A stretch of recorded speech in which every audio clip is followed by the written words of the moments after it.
Very good morning, friends. Today, in this lecture, I'm going to present about cementing materials.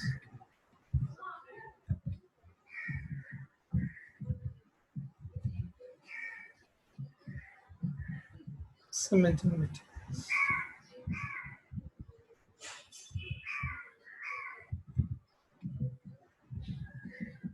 So today, we are going to learn about what are cementing materials and how we can manufacture Portland cement.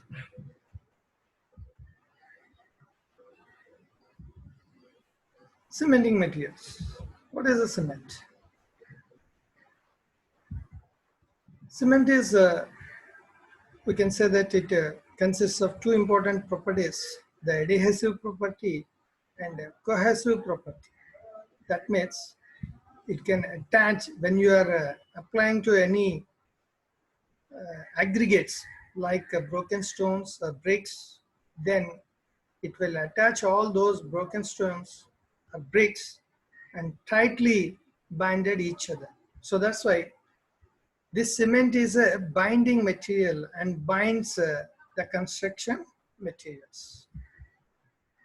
Chemically, the cement is called as hydrated aluminosilicate, calcium aluminosilicate, hydrated calcium aluminosilicate.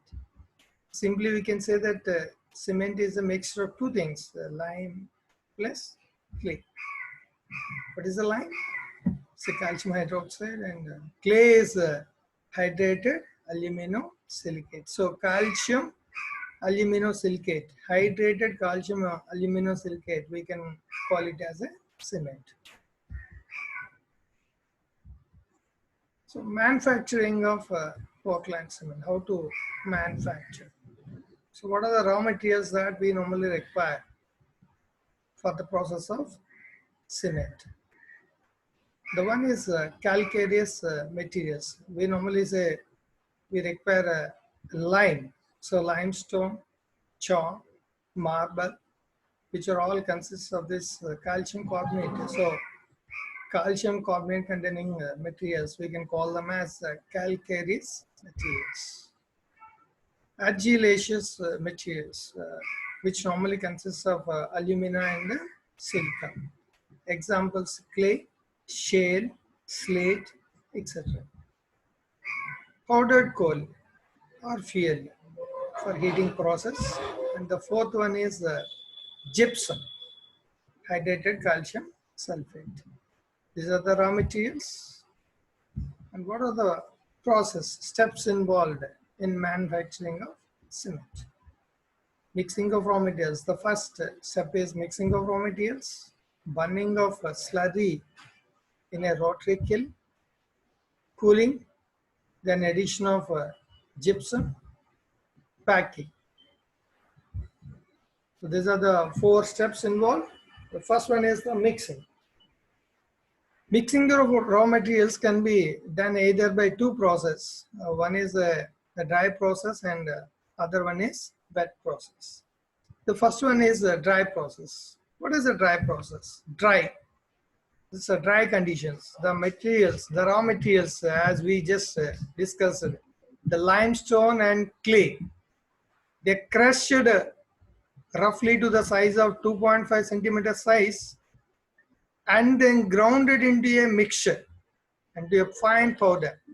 So this we can do with a ball mill. So drying, first crushing, and then powdering, then mix into these two in a mixed proper proportions. We have to mix these two into a proper proportions, then finally fed into the rotary kiln. So this is what the dry process is. In a dry state, the raw materials, the stone and clay first crushed into this size and then powdered into a fine powder and mixed it in proper proportions, then fed into rotary kiln. So in the wet process, so in the name itself we are saying it's a wet process. So what we had to do? First, The calcareous materials, the calcium carbonate containing materials, crushed and powdered and stored in big storage tanks. We normally call them as silos. Silos. The argillaceous materials, the clay materials, they thoroughly mixed with water because it is available in the earth's crust, so that's why it is always associated with some organic matter. We have to remove this organic matter. So that's why the clay material is thoroughly mixed with water to remove organic matter. And then it is stored again in storage tanks. This powdered, dry powdered limestone and wet clay, both are now mixed in a required proportions. This is a very important word. We have to mix with some proportions into a paste. Then the paste is fed into the rotary kiln. So we are saying that fixed proportions, what are the fixed proportions? So this is the way that we have to mix the limestone and the clay. After mixing, we can see that the lime, the CO content should be 65 to 70%. Because the limestone in the cement, the lime is a very important constituent. It's the principal constituent. It produces the strength. So low percentage is there, it reduces the strength. Even high percentage is there, then it reduces the strength. Within the limit of this 65 to 70%, so it will produce enough strength. So the proportions should maintain. That is very, very important step in the manufacturing of Portland cement. Similarly, silica also, we have to maintain 17 to 25%. It also imparts strength. Alumina. Alumina is a quick setting process. The initial hardness, initial setting will normally takes place by alumina. So it should be 1 to 3%. Gypsum. Normally, if we are not adding a gypsum, it will undergo quick setting process. So that's why to reduce this quick setting, we normally add gypsum 2%. Iron oxide, it normally provides the color and also strength. The color, gray color that we are getting because of the iron oxide present in the cement. SO3, it imparts soundness to the cement.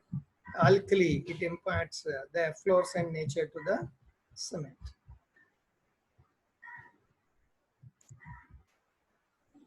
So the next one is once you are fixing the composition, then we fed this into the rotary kiln.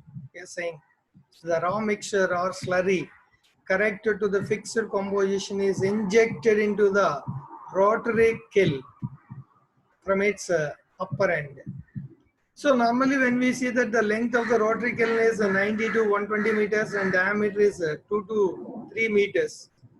A hot flame is forced into the kiln from the lower end. Due to the slope and slow rotation of the kiln, the materials fed in move continuously towards the hottest end at a speed of about 15 meters per hour. So as the mixture of the slurry gradually descends, the temperature rises. So this is what the rotary kiln is. What we just learned is its length is 120 meters and its diameter is 2 to 3 meters. And the cement slurry or cement powder that we normally fed from the upper end.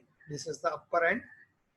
And from the lower end, we forced flames. So we burn the coal with air. So these two will produce hot flames. So hot flames that we normally force it from the lower end and from the upper end, and we are feeding the slurry. So this slurry, because this kiln will rotate, so slowly the slurry will descend towards the lower end, and we are forcing the flames here. So the temperature at the lower end is very high, and the temperature is going towards the upper end, then what will happen? It will decrease. So in between the middle of the furnace, it is around 1000 degrees, and at the top it is around 250 degrees. So this is what the rotary kiln is, and we are feeding the charge or the cement slurry from the upper end. It slowly descends at a rate of 115 meters per hour. Then crossing various zones. These are the various zones. The first one is the evaporation zone, and the second one is the calcination zone, and third one is the clinker zone. So what will happen in various zones? The first one, the chemical process in rotary kiln. The first one is the evaporation zone, or otherwise we normally call it as a drying zone. So it will take place in upper part of the kiln at the temperature around 250 degrees at this upper part. The water in the slurry gets evaporated. The humidity part which is there, or the wet moisture part which is there, will be evaporated at this 250 degrees centigrade. The middle part, the calcination zone, is the middle part, central part. Otherwise, the temperature is around 1000 degrees centigrade. So where the limestone undergoes decomposition. So we can say that calcium carbonate will decompose to CaO and CO2. The third zone is, we can call it as a clinker zone. The lower part of the kiln, the temperature is around 1500 to 1700 degrees centigrade. So what is happening? Here, lime and clay. The lime consists of CaO, clay consists of Al2O3, SaO2. These two will fuse together and yield calcium aluminum silicate. They combine in addition form. They give calcium aluminum silicates. The calcium and silicates, the aluminates and silicates of calcium then fuse together to form small hard gray stones called clinkers. Normally, here the aluminates and silicates of calcium fuse together, they combine together and form lumps of mass, or otherwise we can call them as grayish stones. So these are very hard in nature. These gray stones, hard gray stones, we normally call them as clinkers. So that is the reason we call this zone as a clinker zone. So what is happening? We are saying that the fusing of the aluminates and silicates will take place. So this is calcium, calcium oxide and silica. These two will combine to give a adduct calcium silicate. Here it consists of a 2 calcium, so dicalcium silicate. Otherwise it can be written as C2S.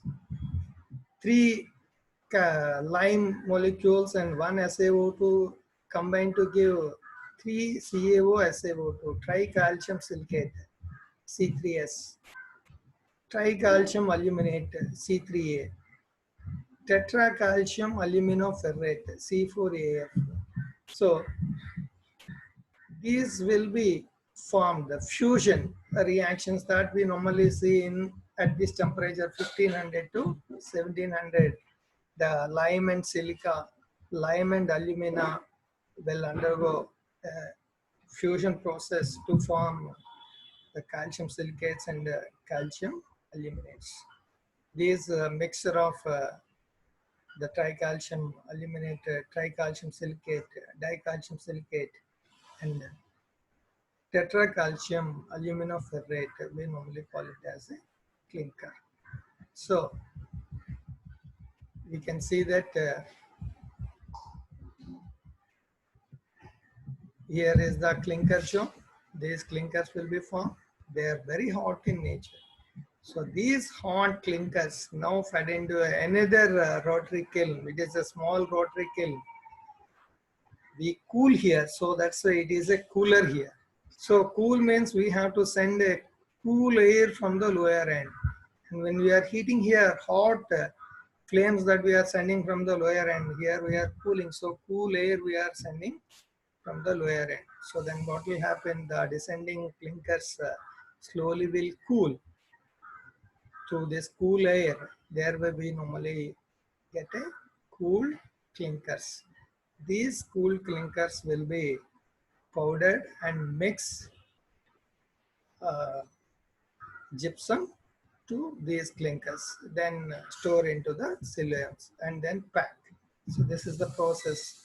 So I just would like to show this in small video format, how we can prepare a cement. A small video you can hear.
Very good.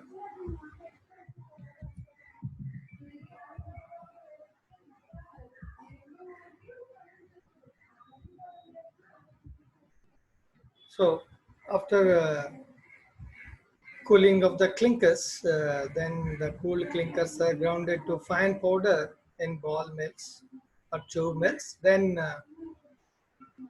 we added gypsum powder to this grinding clinkers. Then we normally get a mass. What is the role of a gypsum here? The role of a gypsum is it retards the quick setting process, the early setting of the cement.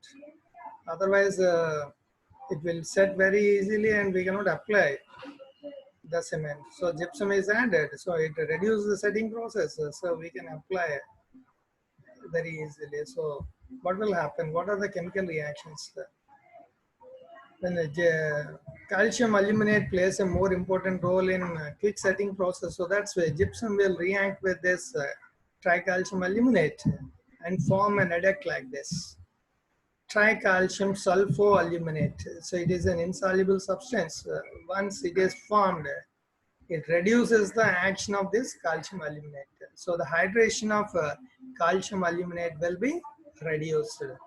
Thereby quick setting will be reduced. It will become slow. So the initial setting will be slowed down by the use of gypsum. Once gypsum is added, then final thing is packing. So the ground cement is stored in silos. Sorry, this is the wrong spelling. Silos, SILOS, from which it is fed to automatic packing machines. So we normally pack the cement in 50 kg bag and then market. So these are all the various steps involved in manufacturing of Portland cement. Thank you, friends. Thank you very much.